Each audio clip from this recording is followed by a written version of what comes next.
The mistake, nobody saw Komingan, an unusually hot Monday morning in California. Sundar Pichai sat at his wide wooden desk, staring at his laptop screen. A single email sat in his inbox, with the subject line, Urgent, Potential $500 million Loss. His fingers hovered above the keyboard, but he couldn't bring himself to open it yet. His heart beat louder than usual, and a strange heaviness settled in his chest. The cheerful hum of conversation outside his office door felt distant now, muffled by the weight of that message, but finally he clicked. The words inside the email swam before his eyes. There appears to be a critical flaw in the deployment of the cloud infrastructure for the retailer project. Estimated losses, if not resolved within 48 hours. Approximately $500 million. Attached is our preliminary analysis. He scrolled through the attachment slowly, reading graphs and notes written by his most trusted engineers. The problem didn't make sense. How could this have happened? His team had checked everything. He rose from his chair and walked to the glass wall of his office, looking down at the rows of desks below. Engineers tapped at keyboards, heads bent in concentration, unaware of the storm that was about to crash over them. Sundar straightened his shoulders, took a deep breath, and walked to the elevator. He didn't like shouting. He didn't like panic, but he knew this was serious, and everyone needed to know now. The conference room was already tense by the time he arrived. Engineers and managers sat in a circle, laptops open, some biting their nails, others pretending to look calm. As he stepped in, everyone fell silent. He nodded once and spoke softly, "Tell me everything." The lead engineer cleared his throat nervously. "Sir, it looks like one of the server clusters in the East data center is misreporting load values. The failover scripts didn't trigger. Now the retailer's platform is unstable. They're threatening to pull out of the deal." Another engineer interrupted, voice sharp with fear. "But we followed protocol. We checked redundancy. This shouldn't have happened. Maybe the hardware itself is bad." Someone else muttered, or maybe someone forgot to run the final audit. No one wants to admit it, but the room filled with quiet accusations and nervous whispers. Sundar raised a hand gently, and the noise stopped. He sat at the head of the table, his mind racing. Years of work, millions of dollars, thousands of hours, hung in the balance. He asked question after question, listening carefully, but every answer led to another dead end. They had checked everything, yet the flaw was there, eating away at their reputation and the project's future. After hours of heated discussion, the engineers dispersed, promising to keep looking. Sundar stayed behind, staring at the whiteboard full of numbers and diagrams. His mind felt heavy, his temples throbbed. He thought about the upcoming call with the retailer. He thought about how much faith the company had put in him to lead this. And now, this. That night, he drove home late, the streets dark and quiet. When he finally unlocked his door and stepped inside, the familiar smell of spices and warm food greeted him. His maid, Maya, stood in the kitchen, humming softly as she stirred a pot of dal. She turned when she heard him, and her smile faded. When she saw his face, "Bad day, sir?" she asked gently. Sundar forced a weak smile. "The worst," he admitted. Maya nodded silently, her hands still busy as she served him a plate of rice and dal, placing it in front of him with care. He sat down and ate slowly, barely tasting the food. The numbers and charts from the meeting floated behind his eyes, mocking him with their silence. Maya didn't say much, but her quiet presence brought a little calm into the room. She moved about softly, wiping the counter, setting things in order, her sorry whispering against the floor as she walked. When he finished, she came to collect his plate. He murmured a thank you and leaned back, closing his eyes. But then something happened. As Maya tidied the table, she noticed a stack of papers and printouts. Sundar had left their diagrams, charts, graphs. She began to gather them into a neat pile, but her hands paused on a particular sheet. Her eyes narrowed. She tilted her head slightly, studying a strange-looking chart, her brows knitting together. Sundar didn't notice at first. He was lost in thought, but the silence stretched long, and he opened his eyes to see Maya staring at the paper, unmoving. "Everything okay?" he asked softly. She startled slightly, then looked at him, hesitant. "Sir, forgive me, but this number, here." She pointed at a section of the graph, her finger hovering just above the ink. "It looks wrong, doesn't it?" Sundar blinked, confused. "What do you mean?" Maya flushed, setting the paper down quickly. "Sorry, sir. I don't know much, but when I was a girl, I helped my father in his shop. I counted sacks of rice, checked weights, balanced the accounts. This line here, it reminds me of when someone would cheat the weights. The numbers, they don't add up." Sundar stared at her, startled. He pulled the paper closer, following where she pointed. A tiny anomaly, something so small no one else had mentioned. His pulse quickened. He looked back at her. "What did you say?" She lowered her eyes. It doesn't seem right. I'm sorry if I was out of place." But Sundar wasn't listening anymore. His fingers flew over his phone as he called. The lead engineer. "Check the load factor in quadrant 4.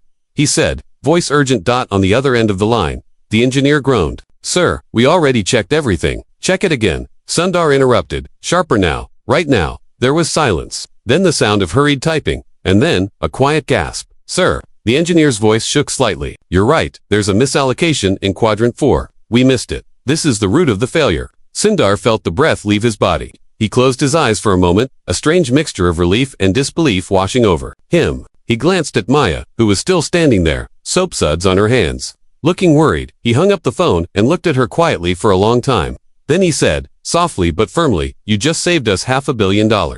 Maya froze, her hands still wet, a drop of water sliding off her finger and landing on the floor. She stared at him as though she hadn't heard him correctly. What? She whispered. And Sundar just nodded, his eyes full of something she couldn't quite read. Respect, wonder, and maybe even a little fear. The question nobody dared to ask Sundar, couldn't believe what he had just heard. He sat perfectly still. At the kitchen table, the sound of the running tap and the faint hum of the refrigerator filling the silence. Maya stood frozen by the counter, her hands dripping with soapy water, staring at him as though she had said something she should not have. The weight of her words still hung in the air, heavier than either of them could bear. He spoke first, his voice low but steady. What did you say? Maya blinked, then glanced down at the papers still lying on the table. Her hands fidgeted, twisting the edge of her sorry. I said, this number looks wrong. Sir, I'm sorry, I shouldn't have said anything. But Sundar didn't look angry. Instead, he leaned forward, his sharp eyes now fixed on the sheet she had pointed to earlier. He ran his finger along the line of numbers, following her gaze to the tiny anomaly she had noticed. He felt his chest tighten. Again, but this time, it wasn't from fear, it was something else. He asked her softly, almost afraid to break the spell. How did you notice? She looked uncomfortable, as though she wanted to disappear. I don't know, sir. When I was young, I helped my father in his rice shop. We didn't have calculators, so we had to check everything ourselves. Weights, sacks, coins. Sometimes customers tried to trick us. My father always said, if you look closely, the mistake will show itself. I just saw it. Sundar stared at her a moment longer, then stood abruptly. He picked up his phone and dialed his lead engineer. The man answered groggily, clearly already in bed. Check the load factor in quadrant 4, Sundar said without preamble. There was a long pause, then the engineer's irritated voice. Sir, we already check it again. Sundar cut him off, his tone sharper now. He heard rustling on the other end, fast typing, a quiet curse. A few minutes later, the engineer's voice came back, but this time it sounded smaller, almost afraid. Sir, it seems you're right. The allocation was completely off. It's been hiding under a batch of ghost instances. That's what's been killing the system. Sundar's heart pounded. His eyes flicked to Maya, who was still standing there silently, her fingers now gripping the edge of the counter. He covered the phone and said quietly to her, you were right. She looked at him, her expression unreadable. But, I don't even know what it means. Sir. He shook his head faintly and spoke into the phone again. Get everyone on it. Now, the engineer didn't argue this time. The line went dead and Sundar sank back into his chair, staring at the stack of papers. Maya began wiping her hands on her apron, clearly uncomfortable. She mumbled, I didn't mean to cause trouble. Sir, I'm sorry, I'll finish the dishes. But Sundar shook his head and stood up slowly. You didn't cause trouble, he said. You may have just saved the entire project. $500 million? Maya froze mid-step, her hand still clutching a wet plate. She turned her head slightly, her eyes wide. What Sundar simply nodded, his expression serious. She set the plate down carefully, as though afraid to make a sound, and whispered, but, I am just a maid. He looked at her, long and hard, then replied, you're the only one who saw what no one else could.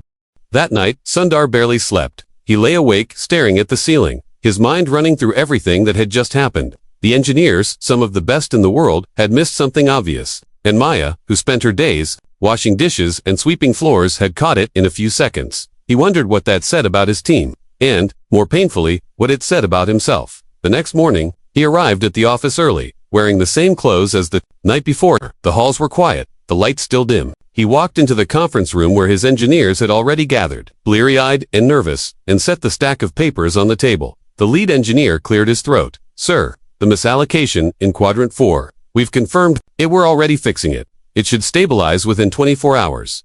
The others nodded, clearly relieved. Some dared to smile faintly, thinking the nightmare was over. But Sundar stayed quiet, his fingers tapping lightly on the table. Finally, one engineer, braver than the rest, spoke up. Sir, if you don't mind my asking, how did you find it? The room went still. Everyone turned to look at him. Sundar met their eyes, one by one, before answering. A fresh pair of eyes, he said simply. The engineer blinked. Sorry, sir. What does that mean? But Sundar didn't elaborate. He stood and left the room, leaving a ripple of whispers. In his wake, after the morning meetings, Sundar sat in his office, staring out the window. The city sparkled in the sunlight, the traffic below inching along in its usual rhythm. He thought about Maya again, about her quiet voice, her sharp eyes, her unwillingness to shrink away even when she thought she had spoken out of turn. He wondered how many people like her he passed by every day without noticing. Around noon, he picked up his phone and called home. Maya answered after a few rings, her voice hesitant. Yes, sir. Maya, he said, I'd like you to come to the office tomorrow morning. There was a long silence on the line. Finally, she spoke, confused. Sir, why? He smiled, faintly. Just as a guest. She sounded almost frightened. Sir, I'm just a maid. I don't belong there. But Sundar's voice was calm and certain. You're more than that. The next morning, when Maya stepped off the elevator and into the sleek office lobby, the air seemed to change. She wore a simple blue sari, her hair neatly tied back, and carried herself with quiet dignity. The receptionists paused mid-sentence. When they saw her, employees walking by stopped and stared. Someone whispered, "Who is she?" Sundar walked out of his office to meet her. When he stood next to her and gently guided her toward the conference room, the whispers grew louder. Inside, he motioned for her to sit. The engineers were already there, their eyes wide as they watched her take a seat at the long table. Sundar remained standing and said, "Everyone, this is Maya. She saved us." The silence was deafening. One engineer stared at her, then at Sundar, then back at her. His voice cracked slightly when he asked, "You? How?" Maya lowered her eyes and smiled faintly. "I just looked," she said softly. But before anyone could say more, Sundar's phone buzzed on the table. He glanced at the screen and frowned. A new email notification glowed on the display. Someone leaked the story to the press. There, calling it a scandal, his fingers tightened slightly around the phone as he read the next line. Headlines already spreading. Google boss relies on maid to fix. 500 meters blunder. The air in the room suddenly felt colder. Maya looked at him with quiet concern, but Sundar didn't say a word. He slipped the phone back into his pocket, straightened his back, and turned to face the team, his expression unreadable. The silence before the storm the next morning. The office felt different. Sundar walked through the lobby in silence, his polished shoes clicking softly against the marble floor. The usual cheerful energy was gone, replaced by a quiet tension that hung in the air like fog. Employees who usually smiled and greeted him now glanced up only briefly before looking away, their expressions guarded. Whispers seemed to follow him as he passed. He didn't need to ask why, he already knew. He reached his office and closed the glass door behind him. Outside, he could see engineers huddled in small groups, some glancing toward his office, others shaking their heads. He sat at his desk and opened his laptop. The headline stared back at him from half a dozen news sites. Google CEO's maid solves $500 million problem. Engineers failed to see it. Below the headlines were mocking comments, cartoons, and even memes. Photoshopped pictures of him with a broom in one hand and a laptop in the other. Sundar leaned back in his chair and closed his eyes for a moment. He felt a sharp mixture of anger and sadness. He thought about how Maya must be feeling, waking up to see herself splashed across the internet as though she were some kind of joke. But more than anything, he felt a quiet resolve growing inside him. At 10 sharp, the team gathered in the main conference room. They stood when he entered, though no one met his eyes. The air was thick with discomfort. Sundar placed his hands on the back of a chair and looked around the room slowly. "The retailer is happy," he said at last, his voice calm. "The problem is fixed. The contract is back on track. But now we have another problem, a bigger one." He picked up a printed copy of the headline and held it up. "This," he said quietly, "this story isn't about Maya. It isn't even about me. It's about us, about who we think we are and how we treat others. We have a choice to make about what kind of team we want to be." The engineers shifted uncomfortably in their seats. No one spoke. After the meeting, Sundar sent everyone home early and stayed behind in his office. He sat alone, staring out the window as the sun began to sink behind the buildings.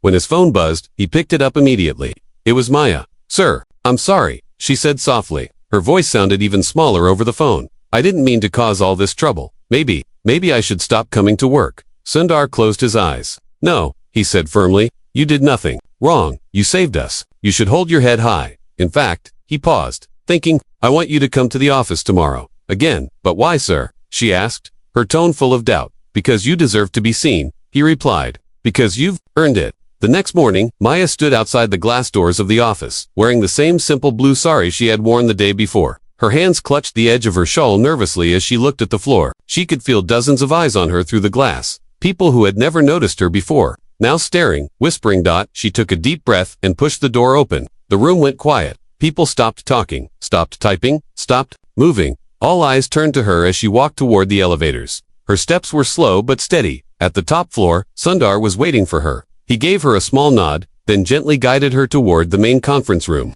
When they entered, the engineers already gathered there fell completely silent. Maya felt her cheeks grow hot under their gaze. She wanted to shrink, to disappear. Sundar stood at the front of the room and motioned for her to sit. She lowered herself into the chair carefully, her hands clasped tightly in her lap. This, Sundar began, is Maya, the reason we are here today, the reason this company still has a $500 million contract. The engineers shifted in their seats, some looking at her, others looking anywhere but at her. One engineer finally spoke, his voice laced with disbelief. How did you even see it? Maya swallowed hard, her eyes downcast. I just looked, she said softly. Her answer hung in the air, simple and unpretentious, yet more cutting than anything else that could have been said. Just then, Sundar's phone buzzed on the table. He picked it up almost absent-mindedly, but when he glanced at the screen, his expression darkened. The email was short but sharp. Someone leaked the story to the press. They're calling it a scandal. The board wants to speak with you immediately. His hand tightened around the phone. He could already imagine what the board would say, that this incident had embarrassed the company, damaged its image, undermined the team's credibility. He slipped the phone into his pocket and looked around the room. The engineers sat in silence, their faces a mix of guilt, resentment, and unease. Maya still sat there quietly, her hands folded neatly, her shoulders stiff, but steady. Sundar knew then that this was no longer just about fixing a technical mistake. It was about something deeper, about pride, respect, and whether his team could face what they had become. He straightened his back, his expression unreadable, and spoke at last. We have more to talk about, he said softly. The room stayed silent, but everyone felt it. The storm was only just beginning. The backlash be the next morning. The story had spread everywhere, like a fire no one could put out. Sundar woke to the sound of his phone buzzing again and again, even before dawn. Half asleep, he reached for it and saw dozens of notifications flooding the screen. Emails, missed calls, messages from colleagues, and even strangers. Headlines glared at him from every corner of the internet. Google's CEO humbled by maid's sharp eye. Is Google's leadership overrated? How a maid fixed a $500 million blunder while engineers stood clueless. Sundar sat up slowly, staring at the glow of the screen in the dim light of his room. Below the headlines were endless comments, some amazed, some mocking, some cruel. People posted jokes and memes, pictures of engineers asleep at their desks while a maid swept up their mistakes. Others wrote, why hire engineers at all if a maid can do their job? He closed his eyes, feeling a sharp ache in his chest. The ridicule didn't bother him for himself. Not really, but he thought of Maya. He pictured her waking up, opening her phone, and seeing herself splashed across the news like a spectacle. At the office, the atmosphere was worse than he had imagined. When he walked in, every conversation stopped mid-sentence. People glanced at him, then looked away, pretending to work. Even the most confident engineers seemed uneasy, their shoulders hunched, their faces pale. Some avoided his gaze altogether, while others stole quick, resentful looks at him. He called an emergency meeting with the senior team. The conference room filled slowly, chairs scraping against the floor as people sat down without speaking. He stood at the front of the room, holding a copy of one of the headlines in his hand. We fixed the technical problem, he began quietly, but now we have another problem. This one is about who we are. He scanned the room, his eyes settling on each engineer in turn. What happened here is not Maya's fault. It is not a scandal. What happened here is simple. Someone who was paying attention saw what we could not. That is not shameful. That is what teamwork should be. He could see their faces shift slightly. Confusion, discomfort, doubt. One engineer finally raised his hand and spoke, his voice trembling with a mix of anger and embarrassment. Sir, with respect, this is humiliating. People are laughing at us. The whole world thinks we're fools. All because of person. Jaw tightened, but he kept his voice calm.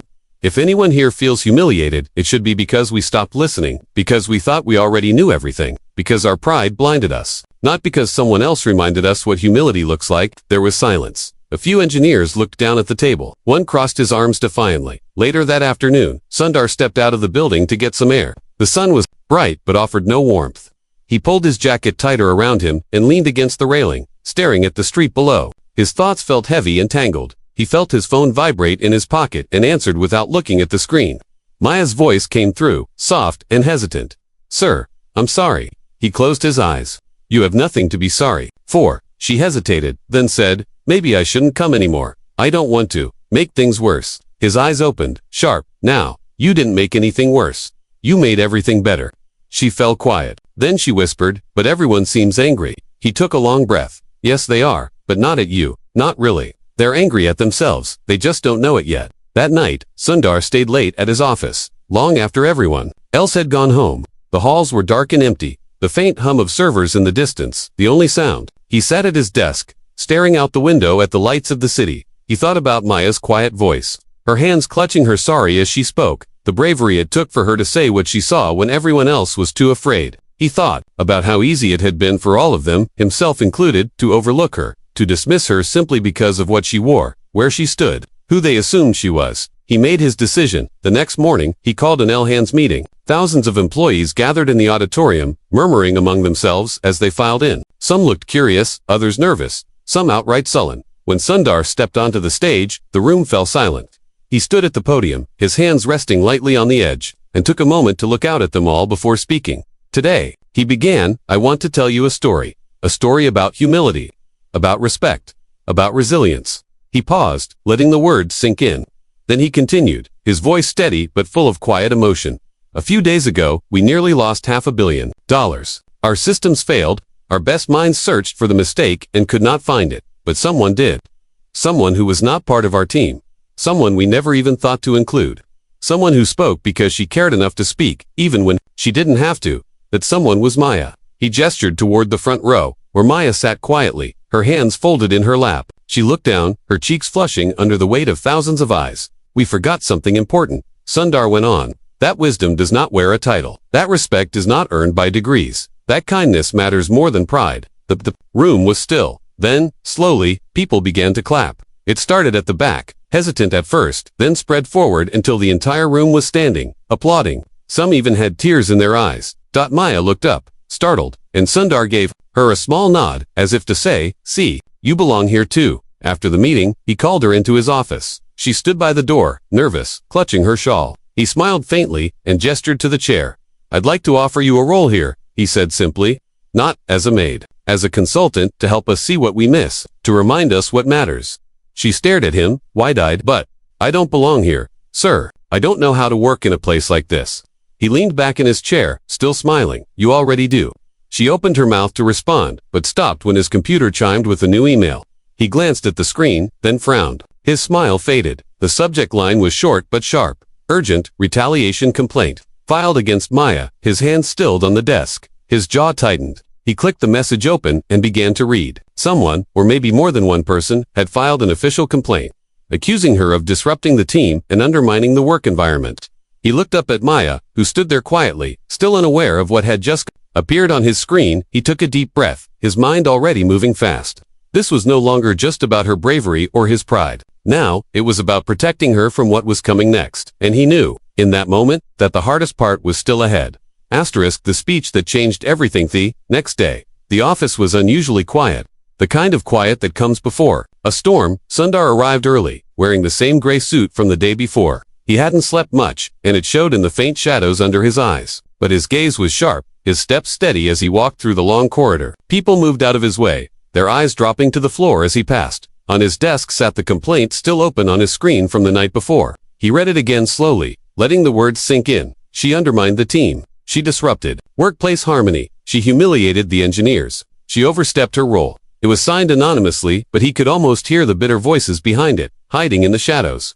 Too proud to face the truth. Outside his office window, the morning sun rose high over the city, bright and unforgiving. Sundar knew what he had to do. He straightened his tie, stood up, and walked toward the auditorium where the entire staff was already gathering. The room was packed when he entered. Thousands of employees filled the seats, the air thick with tension and curiosity. Some people sat stiffly, arms crossed, brows furrowed, while others looked quietly ashamed, unable to meet his gaze. At the front, Maya sat in a simple chair, her hands folded tightly in her lap, her eyes fixed on the floor. Sundar climbed the steps to the podium and stood there for a long moment before speaking. His hands rested lightly on the wooden surface. His voice calm, but heavy with meaning.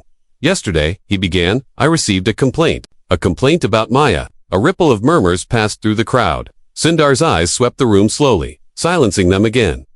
The complaint said she undermined the team, that she humiliated the engineers, that she disrupted harmony. He paused, letting the words hang in the air. Then his voice softened, but it carried farther than before. But that complaint is wrong. Maya did none of those things. What Maya did was remind us who we are supposed to be. He let his eyes fall on her. She looked up at him, startled. Her lips parted slightly as though she wanted to protest, but couldn't find the words. A few days ago, he continued, we were blind. All of us, myself included. Blinded by pride, by routine, by the belief that only certain people have the right answers. We failed to see what was in front of us. But Maya, she cared enough to speak, and because of that, she saved us. The room was completely still now. Even the sound of the air conditioner seemed to fade away. We spend millions of dollars hiring the best minds, Sundar said, his voice stronger now. We build walls around ourselves, convinced that wisdom only comes with a degree or a title. But we forget that wisdom can come from anywhere. It wears no badge. It has no uniform. And it speaks only if we are humble enough to listen. He paused again, scanning the crowd. He saw engineers with their heads bowed, some biting their lips, some blinking back tears. He saw others clenching their fists, their jaws tight, still unwilling to accept what he was saying. But Sundar didn't flinch. He turned slightly toward Maya, his voice softer now.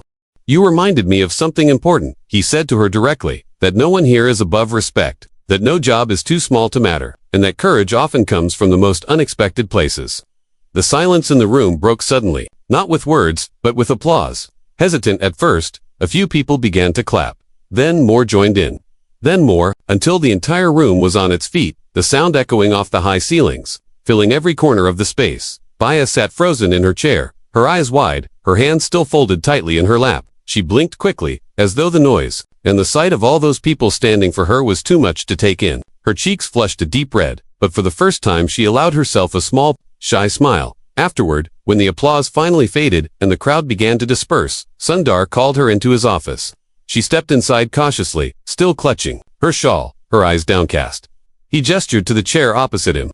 Sit, he said gently. She lowered herself onto the chair, her fingers gripping the fabric of her sari. I meant what I said out there, Sundar told her. You belong here. You've taught this company something no amount of money or training could have bought.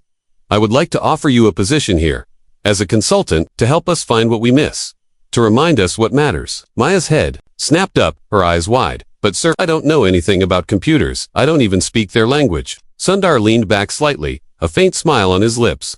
You already speak the most important language, he said, the language of paying attention, the language of courage. We need that here. She stared at him for a long moment, her lips parting slightly as though to respond. But before she could say anything, his computer chimed with another email. He glanced at the screen. His smile faded. His jaw tightened. The subject line read, Board request. Meet immediately regarding Maya's position. He clicked it open. The message was short and formal. The board has concerns about the recent developments and their impact on company culture. They request your presence immediately to discuss next steps regarding Maya's future with the company. He closed the laptop slowly, his fingers resting on the lid. He looked up at her, his expression calm but shadowed with something she couldn't quite name. They want to see me, he said quietly. Maya's eyes flickered with worry. Because of me. He didn't answer right away. Instead, he stood and straightened his jacket, his movements deliberate. Then he met her gaze and said softly, because of us. He opened the door and stepped out, leaving her alone in the quiet office. And as the door closed behind him, she sat there, staring at the floor, her heart pounding, the words of his speech still echoing in her mind, and the uncertainty of what would happen next, settling like a stone in her chest. The Choice's boardroom was cold when Sundar entered. The long table gleamed under the harsh lights, and the faces around it were harder than usual. He closed the door behind him and walked to the far end without a word. The air was thick with something he could almost taste: suspicion, disappointment, anger. One of the senior board members, an older man with silver hair and sharp eyes, cleared his throat first. Thank you for coming, he said, though his tone carried no gratitude. Sundar sat down calmly, folding his hands in front of him. Another board member leaned forward, her voice clipped. We're here to discuss the situation you've created. The story has embarrassed the company publicly. The engineers are demoralized. Investors are calling us incompetent. This, Maya, has disrupted everything we've built, and now you want to, what, give her a job? The words hung heavy in the room. Sundar stayed quiet for a moment, letting them echo, before he answered. What Maya did, he began softly, was save everything we've built. She saw what we could not. She spoke when no one else would, and she reminded us what kind of company we claim to be, one that values humility, respect, and truth over pride. A murmur passed among the board members, some shaking their heads, some narrowing their eyes. The silver-haired man leaned back, folding his arms. With respect, We hired you to lead this company, not to humiliate it. Your loyalty should be to your team. This woman has no place here. Sundar's jaw tightened, but his voice remained calm. My loyalty is to what's right. She has already proven she belongs here more than some of us in this room. Another board member scoffed. What happens when every janitor, every driver, every cook decides they know better than the engineers? This sets a dangerous precedent. Sundar's gaze swept the room, steady and unflinching. If every person here paid as much attention as Maya did, we wouldn't have been in this situation. To begin with, if that's dangerous, then maybe we've been building the wrong kind of company all along. The room fell silent after that. No one seemed willing to meet his eyes. Later, as he walked out of the boardroom, he felt a strange calm settle over him. He knew the decision he had made would not be popular. He knew there would be more whispers, more resistance, but he also knew it was the right choice. When he returned to his office, Maya was still sitting there quietly, her hands folded in her lap. She stood when he entered, her eyes searching his face for an answer. Well, she asked softly. He stopped in front of her and gave the faintest of smiles. Well, he repeated, and then nodded. You start Monday. Her eyes widened, her lips parting slightly. She shook her head faintly, as though not believing him. But they agreed. They didn't have to. He replied, I chose. She sank back into the chair, still staring at him. Why? She whispered. He sat down across from her, his elbows resting lightly on the desk. Because, he said simply, you remind me of who I want to be, of what we're supposed to stand for, because this place needs you more than it knows. For a long moment they sat there in silence, the weight of everything unspoken filling the room, the struggle, the anger, the shame, the courage. Finally, Maya lowered her eyes and nodded. That evening, as the sun set over the city, walked home alone. The streets glowed gold and red, and the warm air carried the faint sound of children playing somewhere in the distance. He thought about everything that had happened, the panic, the ridicule, the standing ovation, the bitter complaints, and he felt something shift inside him. He unlocked his front door and stepped inside. The house was quiet now, the smell of spices still lingering faintly in the air. He set his briefcase down and walked into the kitchen, where Maya was already wiping the counter, her sari neatly tied, as always. She looked up when she saw him, her expression soft but questioning, leaned against the doorframe, watching her for a moment before speaking. Long day, she said finally, a small smile tugging at her lips. The longest, he replied with a faint smile of his own. She nodded knowingly and returned to her work, her hands moving with quiet grace. He stood there, just watching her. The woman who had stood up in a room full of silence and changed everything with nothing but her eyes and her voice. Then, as he poured himself a glass of water, his phone buzzed. He glanced at the screen and froze. It was an email from the retailer's CEO. He opened it and read slowly. We want to double the contract. And also, can we hire Maya too? He chuckled under his breath, shaking his head in disbelief. Maya looked up, curious. Good news? She asked. He met her gaze, his smile deepening. The best, he said. And for the first time in many long weeks, he felt light, as though, despite everything, they had both found a way to belong. Asterisk.